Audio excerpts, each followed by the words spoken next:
Welcome to S&J Pride. I'm Samnang. Today I want to take you on a single night. A bus, a confession to a stranger, and a small kindness that quietly changed the way I kept my truth.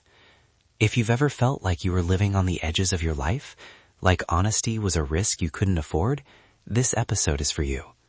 I'll tell the whole moment, then we'll pull out practical steps you can use if you want to practice honesty safely.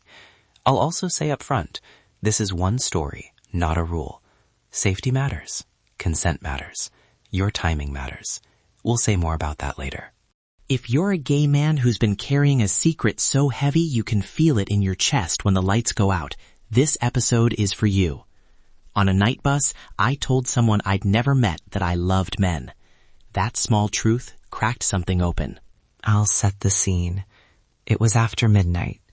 The city had the slow, tired hum you only notice when you're wide awake. I'd missed the last train and taken the night bus home instead. My phone was dead. My jacket smelled like cheap cologne and damp rain, and I felt like a secret walking with me. For years I'd kept myself quiet, not by choice only, but by habit. How to answer, which pronouns to avoid, how to laugh loud when the topic of partners came up. That night I was carrying more than the usual. I just had a fight with my dad over a picture on my phone, something small that felt like a landmine. And I remember thinking, I can't keep folding myself away like this forever. That thought was less an idea and more a physical ache. The bus was half empty. Neon from a storefront cut across the window like a film strip. People slept with their mouths open, their faces bathed in streetlight. I sat near the back, knees braced because I always brace for sudden stops. A man in a wool coat sat 2 rows ahead. Maybe late 30s, maybe older, with a tired kindness in his posture. He kept glancing back, like he was trying to read something in me. I know that sounds dramatic, but in my memory, every breath of that bus turned cinematic. What I remember most was the smallness of the space, a bench of vinyl, the soft hiss of the heat, the way the headlights smeared on the glass when we hit puddles. It all made the world feel intimate and small, like a place where secrets might breathe easier. At some point I turned and the man looked right at me and said, "Long night?" I must have laughed too loudly. He nodded and said, "You look like someone carrying something." I almost told him it was nothing. Instead, without a plan, without rehearsal, I said, "I'm queer." The word left my mouth like a coin falling, final and harmless. For a second, the bus noise swelled and then dropped away, as if the rest of the world had leaned out to listen. I expected a reaction. Judgment, silence, a shift away. What happened was softer. He smiled in a way that didn't try to fix me or make it a thing. He said, "Thank you for telling me. That takes a lot." He didn't ask my life story. He didn't need details. He just held that space without spectacle. That small holding felt like a lifeline. I felt my shoulders unclench a millimeter, and I thought, that's the thing I've been starving for. Someone to witness me and not recoil. After that, the conversation stayed ordinary. A joke about the heater, a comment about the driver's music, the city lights. But the tone had changed. Being witnessed let me practice being seen without consequence. That night I didn't call anyone or make big decisions. I went home, made tea, and sat with the aftertaste of something new. Less fear, more possibility. Over the next weeks, I caught myself answering differently on calls, letting the word partner come into conversations where it used to dodge. The confession didn't blow everything open. It quietly rewired me. Small acts of honesty can be like that. Less a thunderbolt, and more a pattern of tiny switches turning on. I want to be clear about the risks. Telling a stranger on a bus worked for me because of context. I was anonymous, the person showed immediate respect, and there were no consequences that night. That's not universal. If you're in a place where being seen could threaten your safety, job, or family, that's a real and valid reason to wait. You get to decide the timing. Here are the things I wish I'd had when I was starting.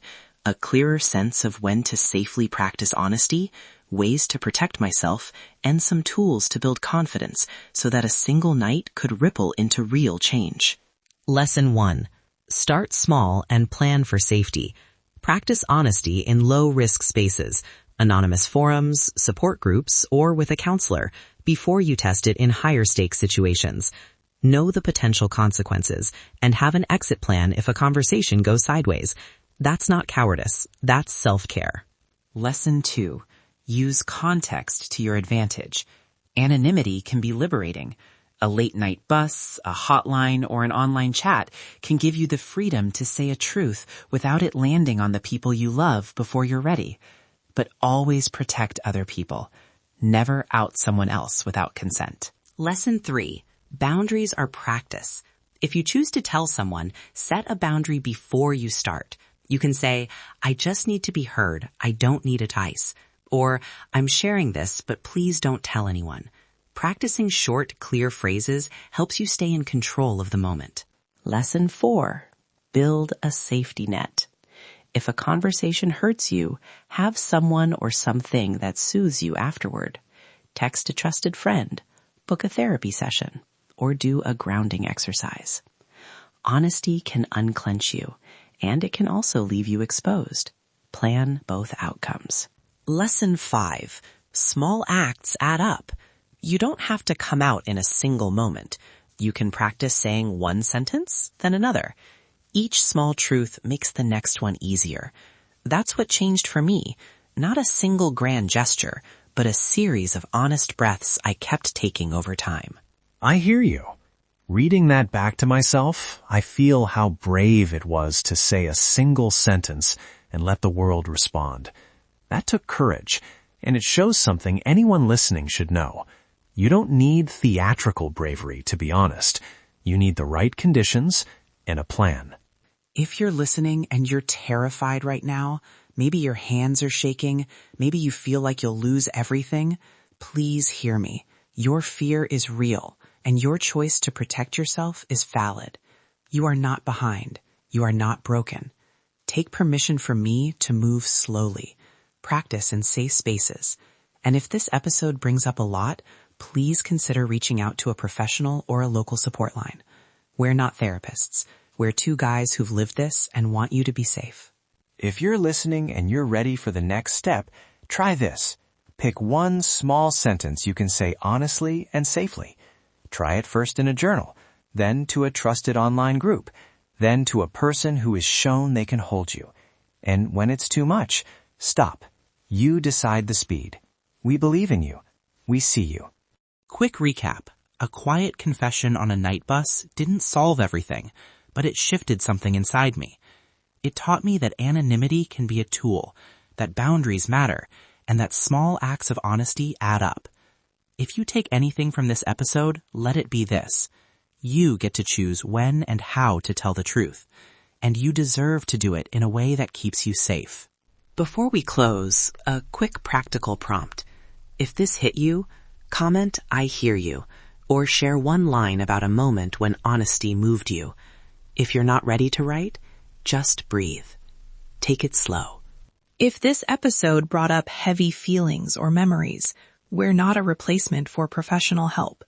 If you're in immediate danger, contact local emergency services. If you need to talk, please consider reaching out to a local LGBTQ+ helpline or a licensed counselor. You deserve support. Thank you for being here.